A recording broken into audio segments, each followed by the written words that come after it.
Hi everyone. Today we are discuss the specific role of essential element in plants. म्हणजे जे प्लांट्समध्ये essential elements आहेत तर त्याचा कुठल्या प्रकारे रोल आहेत किंवा स्पेसिफिक रोल कोणता आहे. आता जे इसेन्शियल एलिमेंट्स आहेत तर त्याचा फिजिओलॉजिकल रोल पण बघूयात आणि त्या इसेन्शियल एलिमेंटची कमतरता भासल्यामुळे प्लांट्समध्ये कुठले कुठले सिम्पटम्स हे दिसून येतात.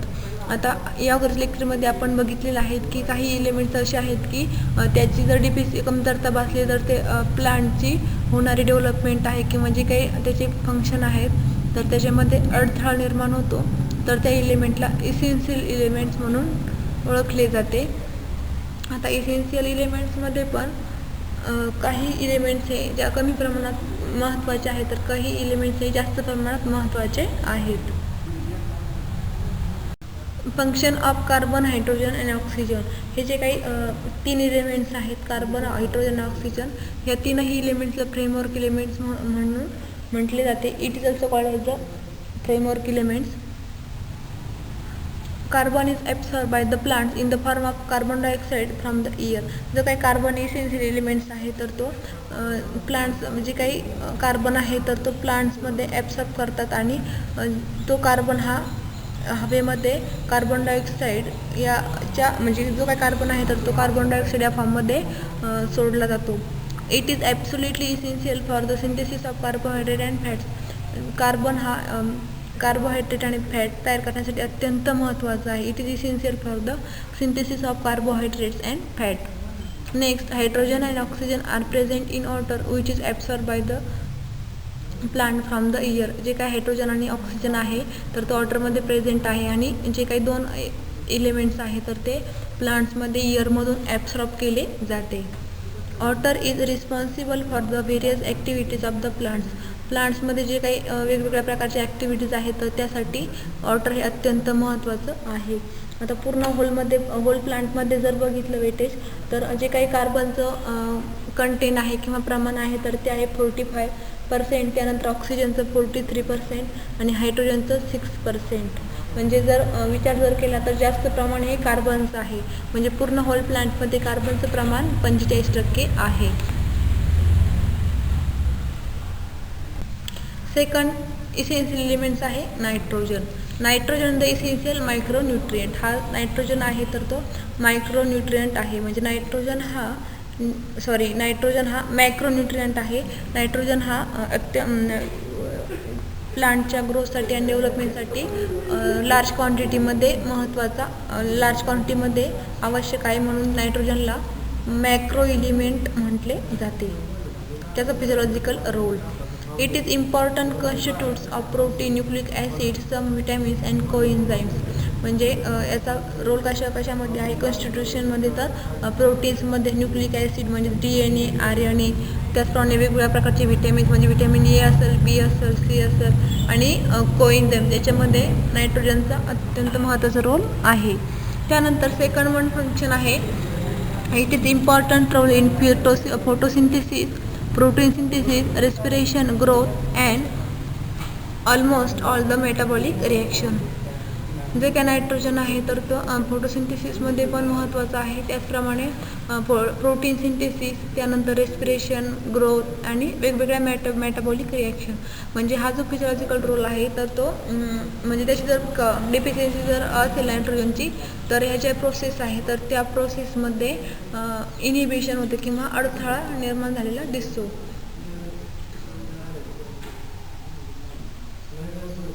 आता नेक्स्ट आहे डेफिशियन्सी सिम्पटम्स. म्हणजे नायट्रोजनची जर कमतरता जर भासली तर त्या प्लांट्समध्ये कुठले सिम्पटम्स किंवा कुठले लक्षण हे दिसून येतात. तर फर्स्ट सिम्पटम्स आहे inhibition of cell division and cell enlargement.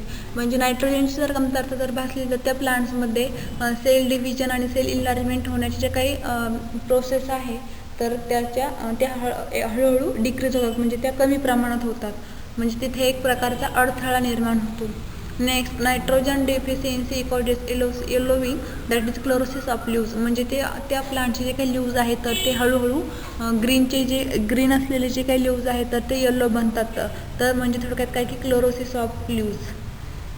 Next symptoms आहे रेस्पिरेशन रेट इज अफेक्टेड. जो काय रेस्पिरेशन रेट आहे तर तो हळूहळू डिक्रीज होण्यास सुरुवात होते. The protein and starch content decrease. जे काही प्रोटीन आणि स्टार्च असलेले प्रमाण आहे तर ते पण कमी होण्यास सुरुवात होते. Due to reduction in protein remain stunted. म्हणजे काही प्रोटीन्स असलेलं रिडक्शन आहे तर ते स्टंटेड होते. म्हणजे असे वेगवेगळे सिम्पटम्स आहेत की नायट्रोजनच्या कमतरतेमुळे प्लांटची जी काही इन्लार्जमेंट आहे किंवा सेल डिव्हिजन आहे तर त्यामध्ये पण अडथळा निर्माण होतो. त्याचप्रमाणे जे काही झाडाचे लीव्ज आहे तर ते हळूहळू येलो होण्यास सुरुवात होते. त्याचप्रमाणे जो काही रेस्पिरेशन रेट आहे तर तो पण डिक्रीज होतो, म्हणजेच रिड्यूस होतो. आणि प्रोटीन स्टार्च पण हळूहळू कमी होण्यास सुरुवात होते. म्हणजे जो काही रेट आहे तर तो हळूहळू डिक्रीज होतो. नेक्स्ट एलिमेंट आहे मॅग्नेशियम, म्हणजेच Mg. मॅग्नेशियम हा इज द इसेन्शियल मायक्रोन्यूट्रियंट. त्यानंतर पूर्ण होल प्लांटमध्ये जे काही त्याचं कंटेंट आहे तर ते आहे 0.05 to 0.7%. Magnesium is present in whole plant. म्हणजे मॅग्नेशियमचं जे काही प्रमाण आहे तर ते एकदम कमी आहे. सगळ्यात जास्त जर म्हटलं तर ते कार्बनचं आहे, ते आहे 45%. आता त्याचा आपण फिजिओलॉजिकल रोल बघूयात. It is important constituent of chlorophyll. क्लोरोफिलमध्ये त्याचा महत्त्वाचा रोल दिसून येतो. Next, it is important role in binding ribosomal particle during photosynthesis. म्हणजे फोटोसिंथेसिसमध्ये जे काही रायबोझोम पार्टिकल हे बाइंडिंग होण्यास सुरुवात होते तर त्याच्यामध्ये किंवा त्या प्रोसेसमध्ये मॅग्नेशियमचा महत्त्वाचा रोल दिसून येतो. Next, it is essential for the synthesis of fat and metabolic of carbohydrate. Carbohydrate आणि फॅट सिंथेसिस होण्यासाठी मॅग्नेशियम हे अत्यंत महत्त्वाचे आहेत.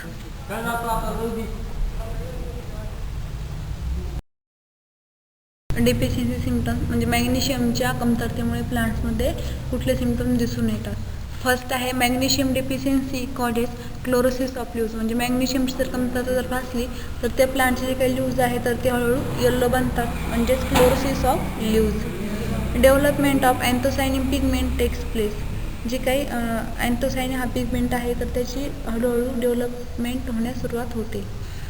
Tip and margin of leaves turn upward. जे काही मार्जिन लीव्जचा मार्जिन आहे आणि टिप आहे तर तो हळूहळू अपवर्ड म्हणजे वरच्या दिशेने टर्न होण्यास सुरुवात होते. आणि सगळ्यात लास्ट सिम्पटम्स आहे की स्टॉक बिकम स्लेंडर. जे काही झाडाचं स्टॉक आहे तर ते स्लेंडर होण्यास सुरुवात होते.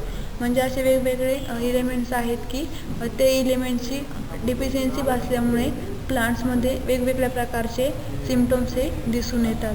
आणि त्या सिम्पटम्सवरून किंवा जे काही इलेमेंटचे कार्य आहे तर त्या इलेमेंट्सची किंवा किती प्रमाणात तो महत्त्वाचा आहे तर त्या गरजेनुसार त्याचे आपण क्लासिफिकेशन करू शकतो की तो इसेन्शियल आहे की नाही. थँक्यू.